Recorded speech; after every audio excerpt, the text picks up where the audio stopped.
if you could just get the approval, full approval from one of your parents, mother or father? Father, for sure. Never got it. Okay. When's the last time you told your father, I love you? Jesus Christ. Oh my God. Can't remember. Got it. Can't remember when he ever said that. When's the last time you talked to him? Maybe a couple of weeks ago. Okay. On the phone, they were like, we do these video calls with my mom and dad, but if it weren't for my mom, I never call my dad just like personally. What? Just one-on-one. It's always my mom present as well. I don't know why. But yeah, I can't remember he ever saying that. It's always been like in a group situation, he telling like, yeah, we love you, but. Do you love him? Yes. I guess I have. Okay. Well, of course there's issues on top of it, but at a core. Yeah, but like, yeah, we have our moments, and we only connected a little bit, like, I don't know, less than 10 years. A bonus mission for you. You're going to love / hate. Give it to me. Where's your cell phone? There. You're going to take it. You're going to call your dad right now, and you're going to tell your dad, I love you. Right now? Should I leave the mic on? What I'll do is I'll wait till it calls, and then if he answers and I see you talking, I'll mute you and move on to the next and unmute you after. But basically, it just has to be casual, just like, hey, you know, a good way of framing it is, hey, how's it going? You know, and then just say, hey, I just wanted to call. I know I don't say it often, but I just want to let you know that I love you. That's it.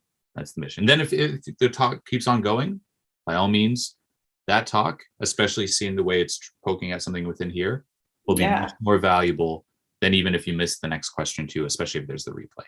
So what I would do is take your phone. Okay. And again, if he doesn't answer, then just let us know, and then you'll just text him instead. But I want to see the call and just be like, hey, you know I don't say it often. I just want to let you know I love you.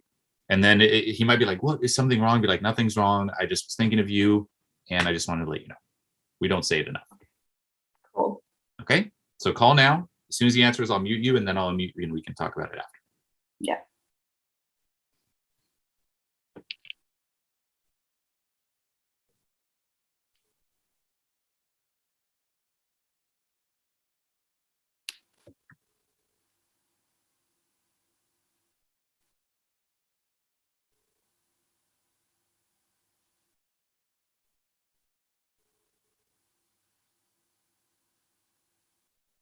Moi.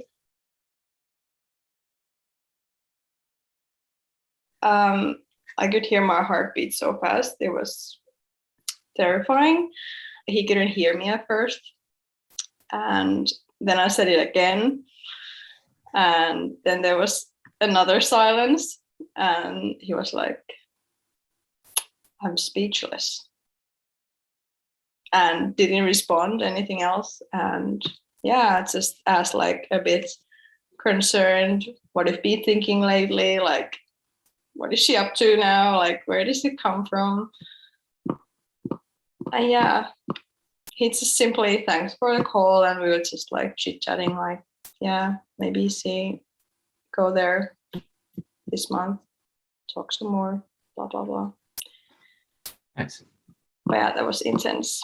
Thank you. I really needed that. Now, for real, like as the comments say here too in the chat, like massive respect for doing this. So a few things to take from it, right, is number one, and this is based upon your wording that you said before, and everyone here kept this too.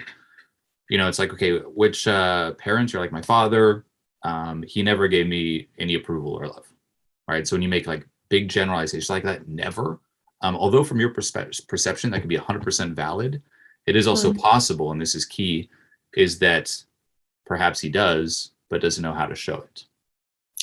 Especially, he said that Yeah. Especially, I was going to say, you're in Finland, right? Yeah. So especially Finland. Yeah, the guys conditioning here is are like, very strong. Yeah. yeah. So that could be it. But then again, as a child too, in your whole upbringing, you could feel that way. Like, he doesn't love me and he doesn't know, and it creates this wall. And then the other thing too is when you start kind of moving away from that open channel of communication, and that's what this call does, right? Like, saying something so real, so personal, it just reopens authentic communication. It's possible that it could close back up, but at least it creates an opening.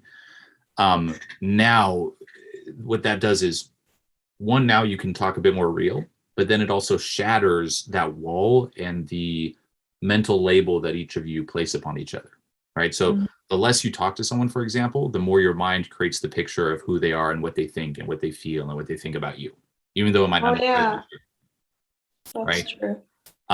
There was a client that I was using as an example for this, who for him it was with his mom, and he's like, yeah, my mom never approved, nothing was ever good enough, and he basically stopped talking to his mom, and the way he would think about her, describe her, was literally as if she were the devil, right? And I gave him the same assignment I gave you, and then a bonus one is, I said, from now on, every single week, I want you to call her once a week and just chat and catch up. You can talk about whatever, just keep that line of communication open. Yeah. And what happened is, the more he did it over a few weeks, he realized that who he thought she was, based on all those conversations, like, some of that started shattering away. It's like, oh, maybe she wasn't as bad. Like, there still is some aspects of course, but like, oh, maybe not that. And you kind of see what's real and what's projected on or assumed or speculated. Yeah, that is so true. Right? Like, I know nothing what he's doing except a couple things, but yeah. Well, and that's great on your side, but it also helps him.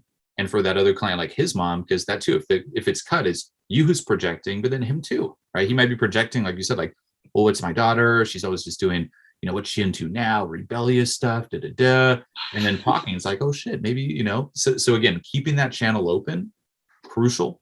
So just like that client, I would recommend keep at it, like once a week, call or go see him. If you want to take it further, next time you see him, tell him in person, face to face, looking at him in the eyes, I love you, and see what gets triggered within. I think that, and then of course, whatever gets triggered, release around it, will be an incredibly healing process for you. Yeah. Thank you. Yeah.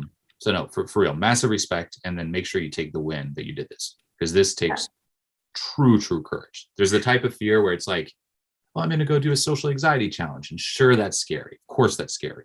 But this here, again, the heartbeat, like, tends to be one of, like, that's like the real, oh shit, resistance. Here we go. Like the real work. Yeah, I can feel that. Yeah. Wow. Didn't expect this. And that's why it was so gold. Thank you. It's crazy how as a child, we put so much, you could say, there's such high expectations on our parents. Like, they must be perfect. They must know everything. They can't make any little mistake. Yet, as you grow older, on one hand, you realize, like, wow, I'm older than them when they had me, and what do I know about life? Right? It's like, say you right now, if you're older than your parents, say you had a kid, you'd be like, whoa, like, how did they do it? So you realize they are just human. Sure, from a child's perspective, it's like, superheroes, right? Superhuman, they should be perfect, and anything that isn't, I'll hang on to it for life. It's like, wait a minute, right? So it does take a bit of that off. It shifts your perspective, and that can help. We're like, okay, well, they might have not been perfect, but hey, if I had a kid now, probably I wouldn't be perfect either. Right? That's one. The other that you realize when actually having a kid is that it's a lot, and it is challenging. It is really challenging. Like, no one will ever warn you. Like, if you want some behind the scenes for me, like I said, I've been working with myself for a long time. And, of course, I was like prepared for it, and everyone's saying like, oh, are you ready? It's going to change. There's your life before and your life after. And I was like, do you know how long I've been working on myself? Do you know how much letting go I've done as well? Walk in the park, please. Right? It's like super easy. Now, when I had my daughter, it was actually also like right in the beginning of the whole lockdown. So it was not like there was zero help. It was intense, but I always say most challenging period of my life was the scandal I went through back in 2014. Second was the first 6 months of having a kid. it's like nothing. It's like you're like, whoa. And it gives you a whole newfound respect for any kind of parent that goes through that. There were so many times too where I'm like, how does anyone do this? And then you want to know the sad conclusion? It's like, if I have so much trouble, how can a normal person do this? The thing is, they don't, and that's why most people end up messed up. No, but it's so challenging. So you're like, wow, like you realize like your parents went through all that for you, whether they did a good job or not. And I'm not saying, this doesn't mean like all parents are good and tried their best. There's also terrible parents who didn't care at all, to be clear, okay? But even those parents, guess what? If that runs you, you should still forgive them. Not approve of them. This doesn't mean now you need to be friends with them or talk to them. You could never see them again, never speak to them again. What they could have done is technically like unforgivable, but with this, can you forgive? It's, again, free yourself. Forgiveness has nothing to, key quote, has nothing to do with the other person, everything to do with you. Talk to someone who will take the charge out of this.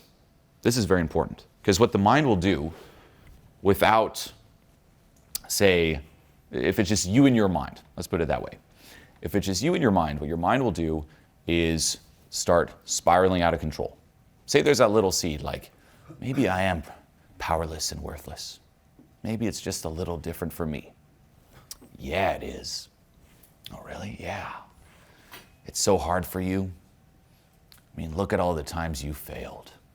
Like, you're right. Look at all those times you kind of gave up. Look at all those other people who get ahead faster, right? It'll play that comparing game. And again, if you don't share this or talk about it with anyone, it just keeps amplifying and amplifying and amplifying and amplifying, and you get entrenched with that. So talking to someone, this is important, find someone who will take the charge out of it. Someone who will not add to it, because there's two types of people. One, where you say you talk about your problems, they're like, oh yes, tell me more. Oh, that is tough. Ooh. Oh, and did you think of that too? And they're just throwing gasoline on the fire. There are people like that. They thrive off your drama and your problems. Don't share it with those people. But share it with people who are like, hey, it's not that bad. What are you talking about? You got this. People that ground you in reality.